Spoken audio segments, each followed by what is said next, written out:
Alright. Got it all fixed up, and we're ready to go.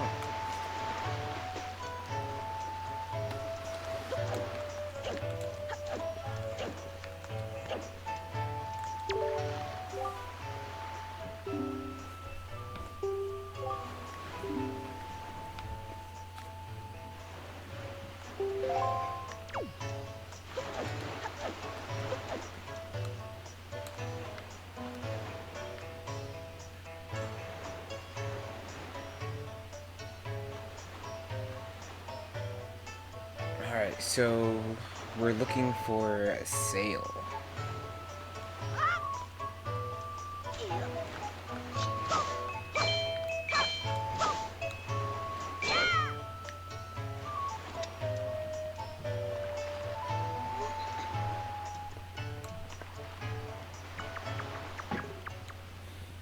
Pretty sure there's a decent amount to do on this island.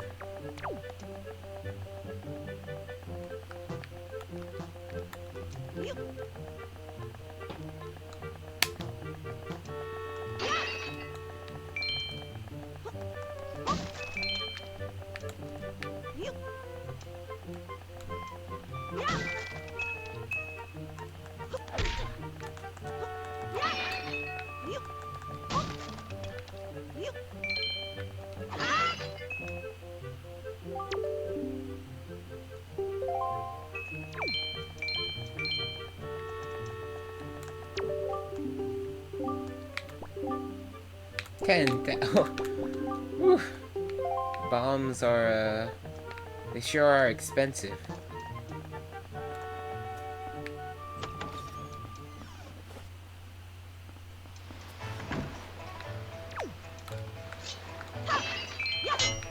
Okay, well now I know there's some reason why we can get in from this back way.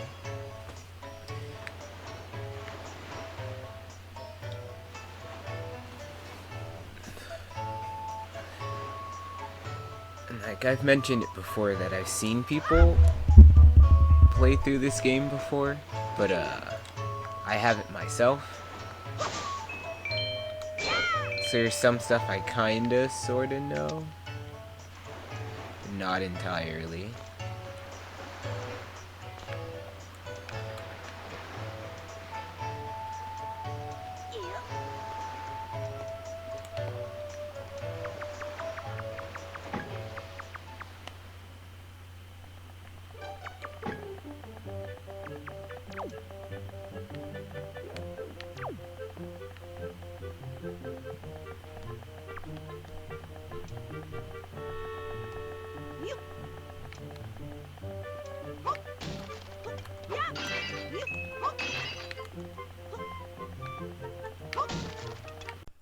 Guess it's time to shrink 2 hours down into about a 2-minute montage.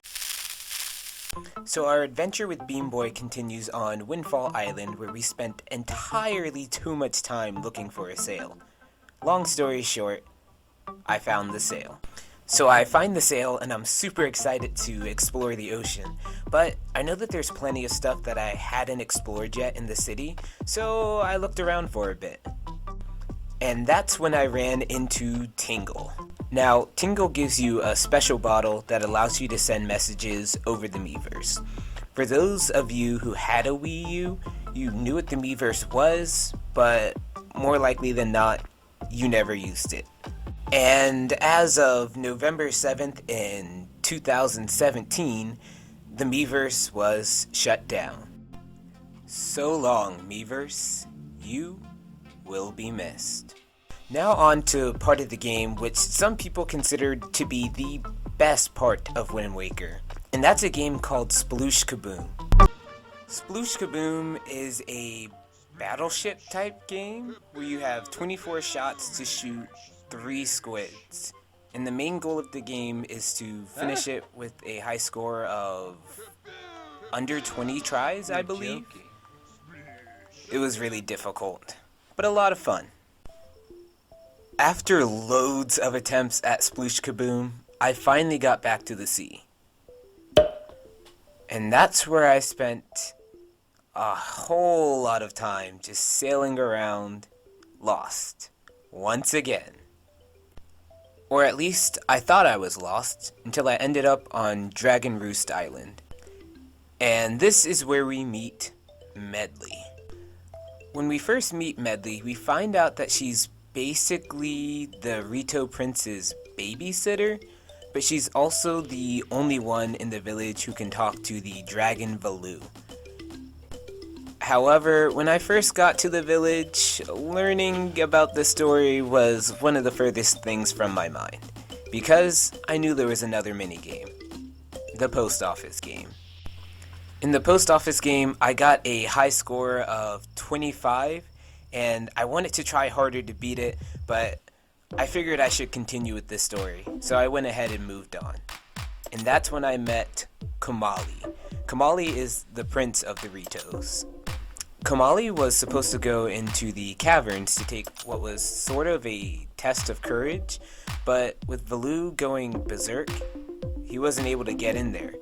So Beam Boy, being the hero that he was commissioned to go and figure out what was up in the cave.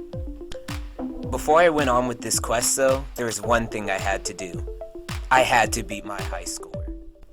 In about half a dozen tries, I was finally able to bump my score slowly up from 25 to 30. And that's all I needed to see. And with that, I was finally on my way through the Dragon Roost Caverns, where I then again ran into Medli. And with Medli's help, I went through and solved a couple puzzles that weren't too difficult. It did take a decent amount of time, however. But in the end, we were finally able to figure out what was causing Valoo so much trouble. And I gotta say, this thing put up a fight. The fight with Gohma took me way longer than I want to say it did. I think I might have spent over half an hour with just the boss battle itself. And with Gohma finally defeated, we were able to rescue Valoo. Thank goodness, because this was driving me insane. And with Valoo finally rescued as well, we also obtained Din's Pearl, and we were able to continue on with this story. After obtaining the pearl, we then run into the frog known as Zephos. Zephos ends up giving us the power to control which way the wind blows, and with that power, all I end up doing is getting lost at sea once again. And that ends day 3. I hope you guys enjoyed the video. Make sure you like and subscribe, and I'll see you next time. I'm gonna stand right here in this little grass circle, and I'll wrap it up there for today.